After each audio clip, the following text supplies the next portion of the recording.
फिर से पढ़े एसेकिएल नबी के पुस्तक चैप्टर 22 वर्स 30। मैंने उनमें ऐसा मनुष्य ढूंढना चाहा मैंने उनमें ऐसा मनुष्य ढूंढना चाहा जो बाड़े को सुधारे जो बाड़े को सुधारे और देश के निमित्त नाके में और देश के निमित्त नाके में मेरे सामने ऐसा खड़ा हो कि मुझे उसका नाश ना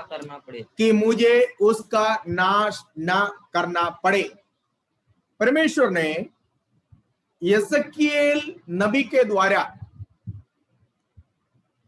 अपने हृदय की इच्छा जाहिर करते हुए कहा हुआ एक आयत है जो हमें यहां पर पढ़ा है। इस्राएल में पुराना नियम में देश में बड़ा विपत्तियां होता रहा।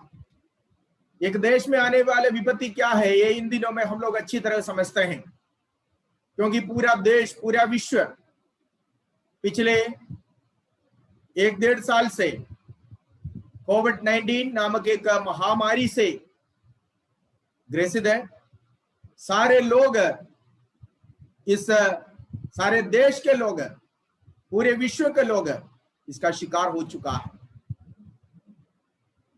आज हमारे पास माध्यम है, मीडियाएं हैं, तुरंत खबरें पहुंचाने के लिए कहां पर क्या हो रहा है ये सारे सुविधा आज हमारे पास उपलब्ध होने के कारण तुरंत एक दूसरे देश में होने वाली बातें हम लोग जानते रहते हैं। पर पुराना नियम में ऐसा सुविधा जब नहीं था, तभी भी देश में महामारी आता रहा, बहुत बड़ा संकट आता रहा। ये सब क्यों हुआ? ये परमेश्वर के लोग परमेश्वर से दूर होने का कारण और देशवासी, देश के अन्य लोग जो प्रभु के कहलाते, उनके अलावा अन्य लोग भी अपने कामों के द्वारा, अपने जीवन के द्वारा ऐसे घिनौने और ऐसे घृण काम कर परमेश्वर को क्रोध दिलाने के कारण था, जो दुनिया में आया हुआ सारे विपत्ति का कारण। अब इसका 29 आयत को देखिए, 29 को आयत को देखिए, परमेश्वर क्यों ऐसे एक पुरुष को ढूंढता है जो दरार में खड़े होकर प्रार्थना करे। पढ़िए 29। देश के साधारण लोग भी अंधेर करते और पराया धन छीनते हैं। देखो, उस समय, आज से कितने साल पुरानी बात है, साधारण लोग भी, जीवन ताकतमंद नहीं है, नॉर्मल साधारण लोग भी क्या करते थे? अंधेर करते और पराया धन छीनते थे। पराया धन छीनते थे, लूट बांट करते थे, जो अपना नहीं है, जो अपना मेहनत का नहीं है, जो अपना प्रयत्न का फल नहीं है, जो अपना नहीं है, कहीं किसी और के हाथ में, किसी और का हिस्सा, किसी और का धन अपने जेब में आने के लिए, अपने पास आने के लिए लूट बांट करते थे, छीनते थे। ये परमेश्वर का नजर में परमेश्वर को भाने वाला काम नहीं है। ये एक बहुत बड़ा अपराध है जो साधारण से साधारण लोग उस समय में करते थे। आगे, वे दीन दरिद्र को पीसते और न्याय की चिंता छोड़कर परदेशी पर अंधेर करते हैं। देखो, वो दीन और दरिद्रों को क्या करते थे? पीसते हैं और न्याय का काम पलट देते थे। इस तरह की एक माहौल था जब परमेश्वर ने एसेकिएल को चुना। परमेश्वर ने कहा, देश इस अवस्था से जा रहा है जो मैं घृणा करता हूं। देश में लूटपाट बढ़ रहे हैं, दीनों को और दरिद्रों को, कंगालों की सुधि कोई नहीं लेता, उनके ऊपर अत्याचार हो रहे हैं, बलवान लोगों को, बलहीनों को हर तरह से परेशान करते हैं, हर तरह से वो उन्हें जीने के लिए अनुमति नहीं देते हैं। न्याय को पलटकर अन्याय का काम कर देश में लूटपाट बढ़ गया है। इस अवस्था में परमेश्वर क्या किया? पूरा देश में लोगों को नाश करने का विचार किया। लोगों को जब नाश किए, परमेश्वर ने उस समय भी दुनिया में आया हुआ अब तक का विपत्ति आने से पहले परमेश्वर अपने लोगों को चेतावनी देता है, मैं नाश करने वाला हूं, मैं नाश करने पर हूं। क्यों? ताकि इन लोगों के लिए दरार में खड़े होकर, यहां पर लिखा हुआ है 30वीं आयत में कि मैं एक ऐसा मनुष्य को ढूंढता हूं जो क्या करना है, क्या करें? जो बाड़े को सुधारे, बाड़े को सुधारे, मदिल गट्टी, बाड़े को सुधारे। बाड़ा सुरक्षा को दर्शा रहा है। बाड़ा सुरक्षा को दर्शा रहा है। हम सबके एक ही एक सुरक्षा का बाड़ा है। अभी ये बाड़ा ईंट पत्थर से बनाने वाला, ईंट से कंक्रीट से अगर बाड़ा बनाए तो महामारी को रोक नहीं सकता, बीमारी को रोक नहीं सकता, परमेश्वर भेजने वाले मरियों को भेज नहीं सकता, रोक नहीं सकता। इसको रोकने के लिए एक ही एक ताकतमंद बाड़ा है, वो बाड़ा का नाम प्रार्थना है। मैं देश के लिए बाड़ा बांध कर, मतलब बाड़ा सुधार कर, प्रेज़ द लॉर्ड। प्यारे भाइयों बहनों, आज हमारे देश एक ऐसा विपत्ति के द्वारा गुजर रहे हैं, इसमें हमें बाड़ा बनाने की जरूरत है। ये बाड़ा कौन सा बाड़ा है? ये बाड़ा प्रार्थना का बाड़ा। यहां लिखा हुआ बाड़ा सुधारो, मतलब अगर बाड़ा टूट गया, बाड़ा अगर टूट गया, मदिल बोलिंज किടക്കുന്നിടത്ത് टूटा हुआ बाड़ा जहां पर है, वहां से दुश्मन इजीली अंदर घुस सकता है, शत्रु वहां से अंदर आ सकता है। यहां पर लिखा हुआ बाड़ा सुधारने वाला एक पुरुष को मैंने ढूंढा, मतलब हमारे जीवन में प्रार्थना रूपी बाड़ा कैसा है, आज हमें जांचना है। ये बाड़ा जब तक मजबूत नहीं करेगा, ये बाड़ा जब तक हम उसकी मरम्मत ना करेगा, ये बाड़े को जब तक हम ना सुधारेंगे, तब तक परमेश्वर का वचन कहता है, मैं ऐसा पुरुष को ढूंढा जो बाड़ा सुधार कर, दरार में खड़े होकर, नौके में खड़े होकर मेरे सन्मुख में विनती करे। केवल प्रार्थना, यीशु ने कहा जब तुम प्रार्थना करो अन्य जातियों के नहीं, बक बक नहीं करना। हमें प्रार्थना कैसा करना चाहिए? प्रार्थना करने से पहले सबसे पहले खुद के जीवन के, परिवार के बाड़ों को देखना। हमारा बाड़ा अगर टूटा फूटा है तो क्या करें? जहां पर बाड़ा टूटा हुआ है उधर अगर हमारे खेत हो, खेत मतलब कलीसिया हो, अगर वहां बाड़ा नहीं है, वहां पर क्या होगा? जहां बाड़ा टूटा हुआ है वहां पर कोई भी अंदर आ सकता है, ठीक है। और बाड़ा सुरक्षा को दर्शाता है। प्रार्थना की बाड़ा हमें इन दिनों में मजबूत करना, एक नॉर्मल प्रार्थना नहीं, बिलक कर हमें प्रार्थना करना चाहिए। एक व्यक्ति के पास परमेश्वर की आत्मा, परमेश्वर ने हिजकिय्याह की पुस्तक में आप जानते हैं, हिजकिय्याह 38 में, है ना, परमेश्वर ने राजा हिजकिय्याह को कहा तू मर जाएगा। पहले राजा की पुस्तक में भी हम इसके बारे में पढ़ते हैं, तू मर जाएगा, जो कुछ तेरे घर के बारे में, तेरे ग्रह के बारे में करना हो तो कर ले। मौत वैसे किसी को बोलकर नहीं आता, लेकिन परमेश्वर ने उसको बोला कि तेरी मौत आने वाला है, तू मर जाएगा, डेफिनेटली बोल दिया। बोलकर ये वाणी सुनाने के लिए आया हुआ भविष्यद्वक्ता वाणी सुनाकर उनकी आंगन छोड़ने से पहले घर से राजा के राजमहल में आकर राजा को यह बात कहकर भविष्यद्वक्ता वहां से बाहरी आंगन तक जाने से पहले परमेश्वर ने उसी राजा, उसी भविष्यद्वक्ता को उसी राजा के पास भेजकर परमेश्वर ने कहा उसको बोलो मैं तेरी आयु से 15 साल बढ़ाया। कारण क्या था? वहां पर हम इस प्रकार पढ़ते हैं कि ये खबर जब राजा हिजकिय्याह ने सुना, वो बिलक बिलक कर रोया। कहा? दीवार की ओर उसने अपने चेहरे को लगाया। कहा? दीवार। कौन सी दीवार? प्रार्थना का दीवार जो टूटा फूटा था। दीवार सुधार कर उसने प्रार्थना किया, दीवार सुधार कर उसने रोया। मतलब अपने जीवन की तरफ उसने पीछे मुड़कर देखा। क्या पढ़ सकेंगे? यशायाह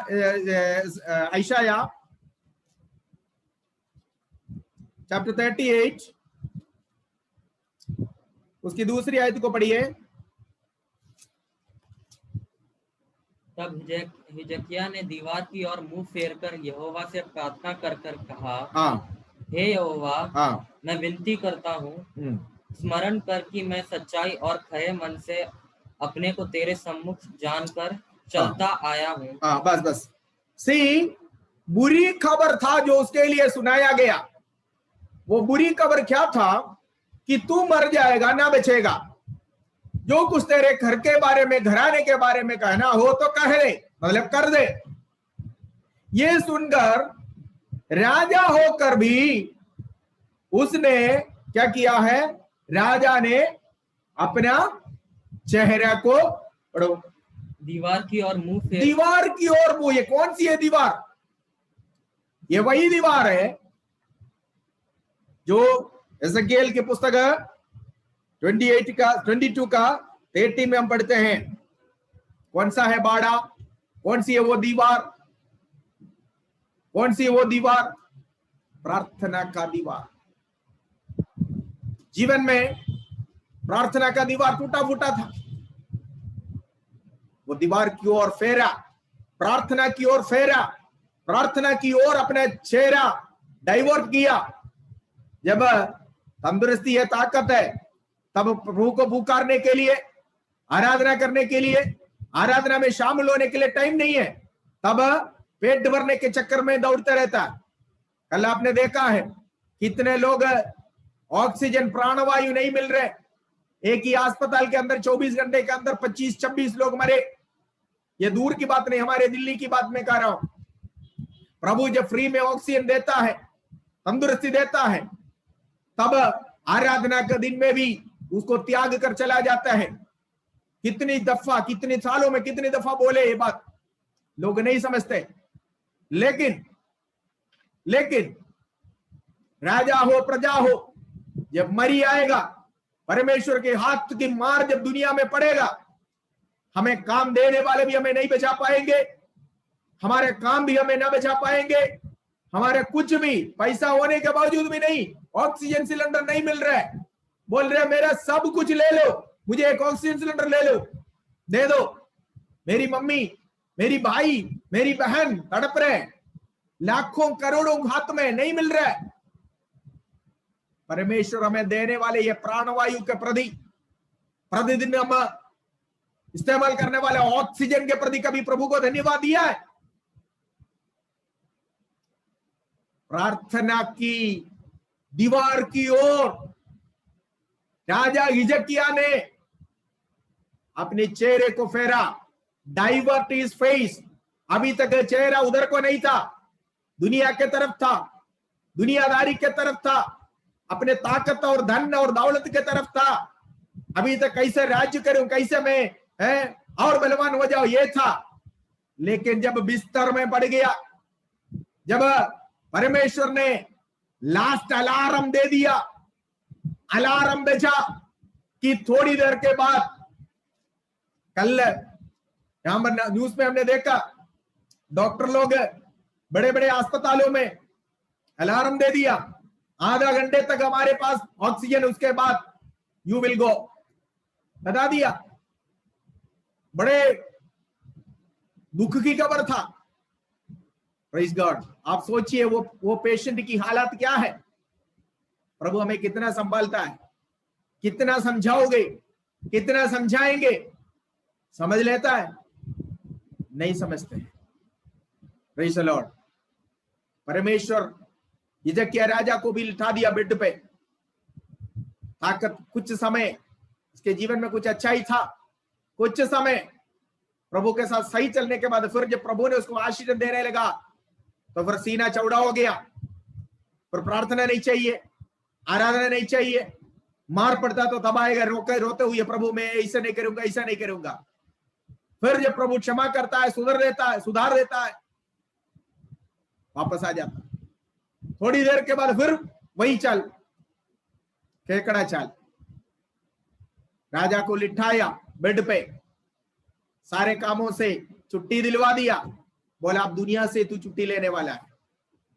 उस समय राजा ने, हिजकिय्याह ने एक चेहरा, अपना चेहरा दीवार की ओर फेरा, प्रार्थना का दीवार।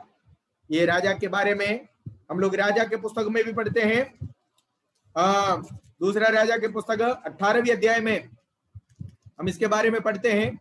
दूसरा राजा 18 में, अभी पढ़ने का नहीं है, सही बात वहां पर लिखा हुआ है। राजा वहां लिखा हुआ, बिलक बिलक कर रोया, कड़ुआपन के साथ रोया। यारे भाइयों, आज दुनिया में एक बहुत बड़ी विपत्ति है।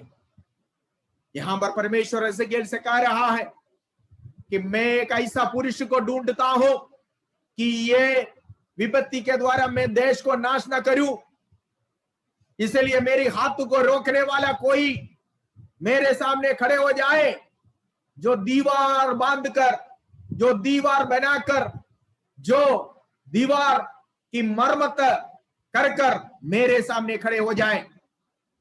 मेरा और आपका फर्ज ये है, प्रभु मुझे ऐसा एक जगह में खड़े होकर, एक दरार में खड़े होकर, परमेश्वर लोगों के बीच में खड़े होकर, ये लोग जो हमारे चारों तरफ मर रहे हैं, नाश हो रहे हैं, इनके लिए प्रार्थना करने के लिए प्रभु मुझे और आपको एजेकियेल के नाई ढूंढ रहा है। Praise the Lord. ये प्रार्थना का दरार, एजेकियेल के पुस्तक में वापस आएंगे, ये प्रार्थना के दरार, सॉरी दीवार, उसका मरम्मत कर कर हम प्रार्थना करेंगे। ये लोग प्रार्थना करना नहीं जानते, ये हमारे चारों तरफ जो मर रहे हैं, ये प्रार्थना करना नहीं जानते, और हम जानते हैं। हमारा फर्ज है, प्रभु इन्हें क्षमा करो, इनके अपराधों को क्षमा करो, इनके पापों को क्षमा करो। उससे पहले हम उनके लिए प्रार्थना करने से पहले, उनके लिए बिछुआई का काम करने से पहले, हमें खुद को एक दीवार बनाना है, खुद को हमारा प्रार्थना जीवन की दीवार में मजबूत करना है। अगर दीवार टूटा फूटा है, पढ़िए, दीवार अगर टूटा है तो बाड़ा तोड़ने वाले को सांप डसेगा। सभोपदेशी की पुस्तक में लिखा हुआ है, सभोपदेशी की पुस्तक इक्लेसियास्टेस उसका 10:9 अगर आप पढ़े, वहां पर लिखा हुआ, जो बाड़ा तोड़ता है उसको सांप डसेगा, बाड़ा तोड़ने वाले को सांप डसेगा। अगर ऐसा है तो हमारे परिवार में, हमारे जीवन में, हमारे देश, खुद के जीवन में, हमारे देश में अगर बाड़ा टूटा हुआ है, अर्थात प्रार्थना का बाड़ा अगर टूटा फूटा है, तो सांप डसेगा, सांप डसेगा तो मौत निश्चय है। Praise the Lord. आमीन। मतलब संहार दूध आ सकता है। सांप तो शैतान को दर्शा रहा है, यहां प्रार्थना नहीं, वहां पर तो शैतान का राज ही तो होगा। शैतानी राज का राज होने के कारण ही तो है सारे विपत्ति जो आए हैं, ये शैतानी काम के बारे में है। 29 आयत में, एजेकियेल 22 में जो प्रभु ने कहा है, ये सब शैतानी काम ही तो है, जो दरिद्रों को, कंगालों को लूटना बांटना, उनके ऊपर अत्याचार करना और अधर्म को पलट देने, सब शैतान काम तो है। क्योंकि देश में प्रार्थना की कमी, घर में प्रार्थना की कमी, प्रार्थना की दीवार टूटा फूटा है। हमें इन दिनों में प्रार्थना का दीवार मजबूत करना बहुत जरूरी है। एजेकियेल के नाई प्रभु आपको ढूंढता है, एजेकियेल के नाई प्रभु एक पुरुष को उस जमाने में ढूंढ रहा है, आपके जमाने में, आपके समय में, मेरे समय में, मुझे और आपको प्रभु वो एक पुरुष के तौर पर ढूंढ रहा है, जो देश के लिए दरार में खड़े होकर इन लोगों के ऊपर आया हुआ, देश के ऊपर आया हुआ हमारे हालेलुया प्रेज़ द लॉर्ड राज्य के ऊपर आया हुआ इस विपत्ति से परमेश्वर अपने हाथ को पीछा करने के लिए, परमेश्वर के हाथ को रोकने के लिए, ये संहार तांडव जो आज हमारे देश में मरी के रूप में फैले हुए हैं, इसको परमेश्वर रोकने के लिए या परमेश्वर के न्याय दंड को रोकने के लिए हमारी प्रार्थना का दीवार ही सक्षम है। ये महामारी केवल हमारी प्रार्थना का दीवार मजबूत करने से ही रुक सकता है। इसलिए प्रार्थना करें, हमें एक एजेकिएल बनकर खड़े होना जरूरी है। पुराना नियम में हम जानते हैं मूसा के समय में भी इसी प्रकार एक बहुत बड़ा संहार हुआ, एक बहुत बड़ा नुकसान। कई लोग एक दिन में 23,000 लोग मरा। Praise God. परमेश्वर ने मूसा को बोला, ये लोग मेरे से जो पाप किया इन सबको मैं एक साथ नाश कर दूंगा। उस समय मूसा भी एजेकिएल के नाई दीवार बाड़ा को सुधार कर, बाड़ा बांध कर परमेश्वर के सन्मुख में खड़ा होकर प्रार्थना किया। मूसा ने कहा, परमेश्वर अगर आपके पास और कोई ऑल्टरनेशन नहीं है और कोई दूसरा रास्ता नहीं है कि इनको नाश करे, तो प्रभु उनके बदले तुम मुझे नाश करो। सुनिए निर्गमन की पुस्तक उसका 32 का 32 हम पढ़ते हैं, एजेकिएल के नाई परमेश्वर के सन्मुख में मूसा खड़े होकर विनती कर रहा है एक देश के लिए, एक समाज के लिए। मूसा कहता था, जान लेना तो मेरे ले ले प्रभु, तेरा जीवन की पुस्तकों में मेरा नाम जो आपने लिख कर रखा उसको मिटा दो। मूसा अपने मन से नहीं कह रहा है, खुशी से नहीं कह रहा ये कि मुझे स्वर्ग में नहीं जाना, मैं वहां नहीं आना चाहता हूं। मूसा खुशी से नहीं बोल रहा, पर मूसा लोगों के लिए एक प्रायश्चित अपने आप को देने के लिए तैयार हो गया। इन लोगों को क्षमा करो, पढ़िए 32 तो भी तू उनको पापों को क्षमा करना, तो भी अब तू उनके पाप को क्षमा कर, तो भी अब तो उनके पापों को क्षमा कर, नहीं तो अपनी लिखी हुई पुस्तक में से मेरा नाम को काट दे। नहीं है तो तू अपने लिखा हुआ किताब में से मेरा नाम को काट डालो प्रभु। सुनिए, देखिए मूसा यहां पर लोगों के लिए दरार में खड़े होकर प्रार्थना कर रहा है, उनकी पापों को क्षमा करे, नहीं है तो मेरा जान ले ले प्रभु। अगर आपको जान ही चाहिए तो मेरे जान ले ले। Praise God. मूसा अपने आप को लोगों के खातिर कुर्बान भी होना चाहा। ये सही अनुभव है हमारा प्रभु यीशु मसीह के जीवन में जो हम देखते हैं। मूसा भले अपने लोगों के लिए प्रार्थना किया, प्रभु यीशु मसीह समस्त मानव जाति के लिए प्रार्थना किया, हे पिता इन्हें क्षमा करे क्योंकि ये नहीं जानते हैं ये क्या करते हैं। इसी प्रकार हम इस देश के लिए प्रार्थना करेंगे। एक बहुत बड़ी परेशानी के द्वारा हम गुजर रहे हैं, एक बहुत बड़ा विपत्ति के द्वारा हम गुजर रहे हैं। हमारी आंखों के सामने लोग तड़प तड़प कर मर रहे हैं। कई लोग इस बीमारी से प्रतिदिन ग्रसित होते जा रहा है। 100 से हजारों में से 10,000 में 10,000 से अभी लाखों में पहुंच गए आंकड़े।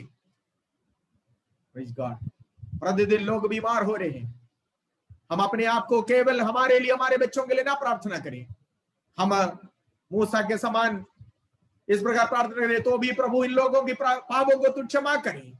ये विपत्ति पाप के कारण आया है, ये विपत्ति अधर्म के कारण आया है, क्योंकि कंगालों को, दरिद्रों को आमीन ऊपर अत्याचार कर परमेश्वर उसको बर्दाश्त नहीं कर रहा। दूसरा, परमेश्वर को क्रोध करने वाला कार्य, इंसान परमेश्वर को मिलने वाला आराधना नहीं देते हुए अपने मनमानी के देवी देवताओं को बनाकर, अपने मन के एक ईश्वर को बनाकर उनको पूछते हुए एक झुंड के लोग हैं। नाना प्रकार की पाप दुनिया में भर गया। परमेश्वर की व्यवस्था को हटा परमेश्वर की व्यवस्था से दूर होकर अपने मर्जी के विवेक के अनुसार, बुद्धि के अनुसार चलने वाले उस समय के लोगों को जब नाश करने पर था। प्रभु ने मूसा को बोला मैं तुझे एक बड़ा जाति बनाऊंगा, मैं तुझे आशीष दूंगा। प्रभु कहता ना प्रभु, इसके द्वारा आपका नाम बदनाम हो जाएगा। लोग फिर कहेंगे ये इनके प्रभु इनको मिस्र देश से छुड़ा कर यहां तक लेकर आया, बीच में इनको मार डाला। परमेश्वर आपका नाम आपका नाम बदनाम हो जाएगा, इसलिए मेरा तो आप छोड़िए, आपका नाम बदनाम हो जाएगा। और साथ साथ प्रभु लोग ये कहेंगे कि आप कमजोर है, आप इन्हें बचा नहीं सका बल्कि मार डाला है। प्रभु जी ऐसा ना हो, ये काम कर आपका नाम बदनाम ना हो। आप मेरा प्राण ले लो, मैं इन लोगों के लिए अपना प्राण अपना जीवन प्रायश्चित के तौर पर देने के लिए तैयार हो, पर फिर भी इनको बख्श दो, इनको बचा दो, इन्हें जाने दे प्रभु, इनको जिंदा रहने दे प्रभु। इसी प्रकार मूसा गिड़गिड़ाया, लोग बच गया।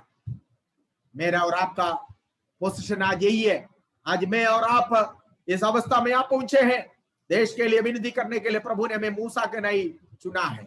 प्रभु ने हमें एसेकिएल के नहीं बाड़ा सुधारते हुए प्रभु के सन्मुख में दरार में खड़े होकर, कौन सी दरार? परमेश्वर लोगों के बीच की जो दरार है, यहां खड़े होकर प्रार्थना करने के लिए, लोगों के लिए विनती करने के लिए, आसपास में मरने वाले लोगों के लिए, इस बीमारी से ग्रसित लोगों के लिए, उनकी छुटकारे के लिए, उनकी रिहाई के लिए, उनकी चंगाई के लिए प्रेज़ द लॉर्ड प्रार्थना करने के लिए परमेश्वर में ढूंढ रहा है।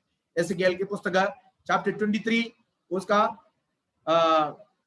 22 का 23 है, इसको हम लोग फिर से पढ़ेंगे। मैंने उनमें ऐसा मनुष्य ढूंढना चाहा, मैंने उनमें ऐसा मनुष्य ढूंढना चाहा जो बाड़े को सुधारे, जो बाड़े को सुधारे और देश के निमित्त नाके में मेरे सामने ऐसा खड़ा हो कि मुझे उसका नाश ना करना, मुझे उस देश का नाश ना करना पड़े। परमेश्वर के हाथों को केवल हम ही लोग रोक सकता है। कैसे? प्रार्थना का बाड़ा मजबूत करते हुए, दीवार को, प्रार्थना का दीवार को मरम्मत करते हुए, सुधारते हुए, प्रार्थना का दीवार मजबूत कर देश के लिए प्रार्थना करें। जैसे प्रभु यीशु मसीह ने सारे मानव जाति के लिए अपना प्राण दे दिया। प्रेज़ गॉड, यीशु ने प्राण देकर सबको छुड़ा लिया। आज हम कहे प्रभु कि जैसे मूसा के समान, हालेलुया, मैं अपना जान देने के लिए तैयार हूं प्रभु, फिर भी इन लोगों को छोड़ दे, इन लोगों के ऊपर रहम करें, दया करें। एसेकिएल के नहीं, बीच में बिचवाई में, हालेलुया, परमेश्वर लोगों के बीच में खड़े होकर एक बाड़ा बांधकर, प्रार्थना का बाड़ा बांधकर देश के लिए प्रार्थना करने के लिए हम अपने आप को समर्पित करें। आज परमेश्वर वचनों के द्वारा हमें आशीष दे। हमारा प्रार्थना का दीवार ही, प्रार्थना का बाड़ा ही परमेश्वर के हाथों को रोक सके, ताकि परमेश्वर देश को नाश न करने पाए। परमेश्वर वचनों के द्वारा हमें आशीष दे। God bless you all. Hallelujah. प्रभु आपको आशीष